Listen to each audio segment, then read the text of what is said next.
All right, how's it going, everybody? I'm going to give you a quick overview of Roam Alone. This is a light, quick, solo resource management Euro game from designer Raphael Roshadix. In Roam Alone, games play really quick. It's about 5 or 10 minutes. The core game loop is pretty simple, but there's a lot of different strategies to explore, which you'll discover as you play it. But on your turn, it's as simple as draw 3 cards. Choose one of these cards and you'll either play its action here on the bottom or you'll take its resources. So if I take the resources here, I would gain these 2 resources there and I would track this on my track. There's 3 different resource types and yeah, you could also do any number of different actions. So there's a bunch of actions here ranging from building like resource acceleration cards that you can keep out permanently, or calling for tribute.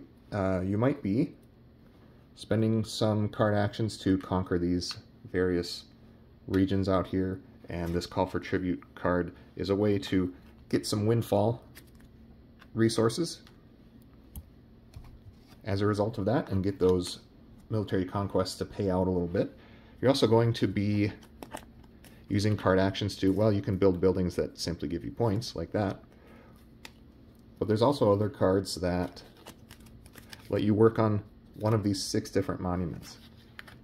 Each of these monuments gives you some amount of points. Sometimes those points are variable. Like this gives you points based on the number of buildings you've built. This one gives you points based on the number of regions you've conquered. This one gives you points equal to the resource type that you have the least of. So if I ended like that, I get 4 victory points from that. Some of them also give you different special abilities. This one lets you spend culture as if it was military and vice versa. A little bit of flexibility there in your resources. This one, the Colosseum, allows you to ignore the barbarian invasions. So that's one important aspect of the game. It goes 3 rounds, which simply means 3 times through the deck. At the end of every round, you have to contend with military or barbarian invasions. And that means you're going to have to reduce your military or spend the appropriate amount of military resources, or you're going to have to take a certain number of, whoops, I didn't need to steal that one. You're going to have to take a certain number of regions off the board. If you ever have to take the Rome location off the board, you lose the game. And then at the end, if you're playing score chaser mode, you just compare your score to the score sheet and it tells you roughly how you did. Or you can actually play one of 2 campaigns. There's the Rise of Rome campaign and the Fall of Rome campaign. This is pretty cool. It gives you some special setup instructions and a little bit of flavor.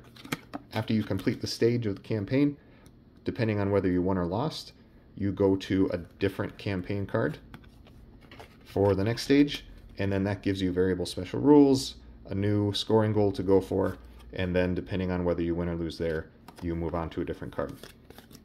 And then ultimately you will win or lose the campaign as a whole. It took me about as long to explain the game to you as it does to play a game of this. So the nice part is you can play a whole campaign in one sitting if you want to and get a lot of gaming in. Well, thanks for watching. I hope you check out the game.